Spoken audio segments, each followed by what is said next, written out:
اور تمہیں مدینے کی گلی کا واقعہ سناؤں۔ ایک عورت ہے، مسجد نبوی میں نماز پڑھنے جاتی ہے۔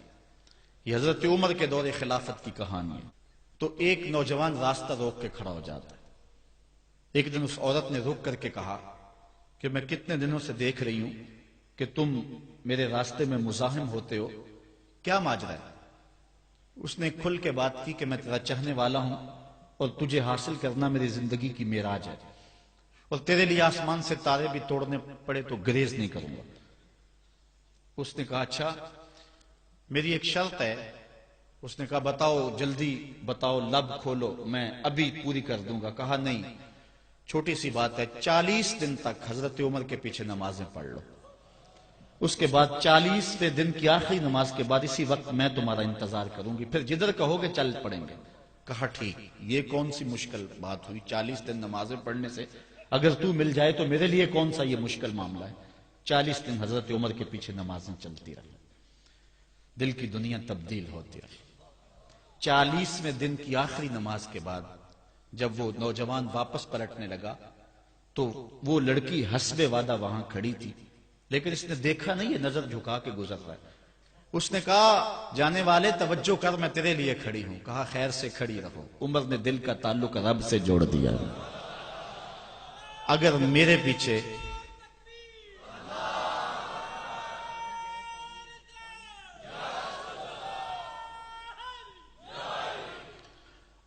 پیچھے ایک بندہ 40 سال نماز پڑھتا رہے اور اس میں تبدیلی پیدا نہ ہو تو پھر مجھے شرم آنی چاہیے کہ نہیں آنی چاہیے؟ یار یہ تو میں ایک امام کی بات سنائی ہے، آؤ تمہیں دلی کے ایک مانگت کی کہانی سناؤں۔ دلی کی جامع مسجد کی سیڑھیوں پہ ایک مانگنے والا بیٹھا ہوا ہے۔ ایک بہت بڑا انگریز افسر مسجد کی وزٹ کے لیے آیا، اس نے ہاتھ پھیلا دیا، اس نے اپنی جیب سے پرس نکال کر کے چند روپے اس کی جیب میں رکھے، دوبارہ جب پرس ڈالنے لگا تو پرس گر گیا۔ اس مانگنے والے نے وہ پرس اٹھا کے سنبھال لیا۔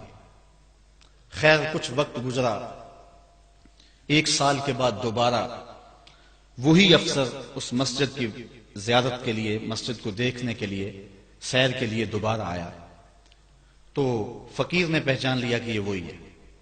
اس نے کہا بابو جان ذرا 2 لمحوں کے لیے رکنا۔ کہا کیا ماجرا ہے؟ کہا بس 2 لمحوں کے لیے۔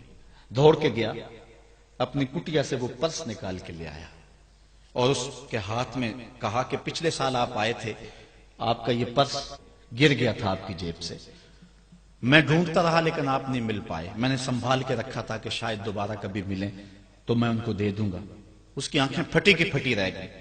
اس نے کہا جو ٹگا ٹگا مانگ رہا ہے، اتنا قیمتی پرس اور اس میں اتنی رقم، تو آسودہ زندگی گزار سکتا تھا، تو یہ پرس واپس کیوں کر رہا ہے؟ اس نے کہا مانگنے کی بات اور ہے لیکن یہاں ماجرا اور ہے۔ اس نے کہا کیا ماجرا ہے؟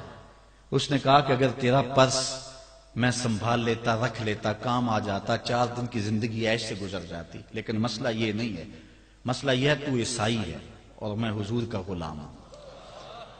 کل قیامت کے دن اگر تیرے نبی حضرت عیسیٰ نے میرے نبی کے سامنے شکایت لگا دی کہ آپ کے امتی نے میرے امتی کا پرس چرایا تھا، تو پھر میرے نبی کو تیرے نبی کے سامنے شرمندگی اٹھانی پڑے گی۔ تو میں مانگت ضرور ہوں، بے غیرت نہیں ہوں کہ اپنے نبی کو تیرے نبی کے سامنے شرمندہ کروں۔ یہ تو مانگتوں کی کہانی ہے، آج تو بادشاہ لوٹ رہے ہیں، آج تو پیٹ بھاری نہیں رہے ہیں اور ہم کہتے ہیں ٹکڑے ٹکڑے کر دیں گے، یہ زبانی دعوے ہیں، جمع خرچ ہیں۔ ایسا نہیں ہوگا، آؤ اپنے اندر تبدیلی پیدا کریں۔ ہم اپنی ماضی کی تاریخ پڑھتے ہیں تو حیرت زدہ ہو جاتے ہیں، لوگوں میں کتنی اخلاقی بلندی تھی، آج ہمارے اخلاق لٹ گئے، آج ہمارا کردار نہیں رہا۔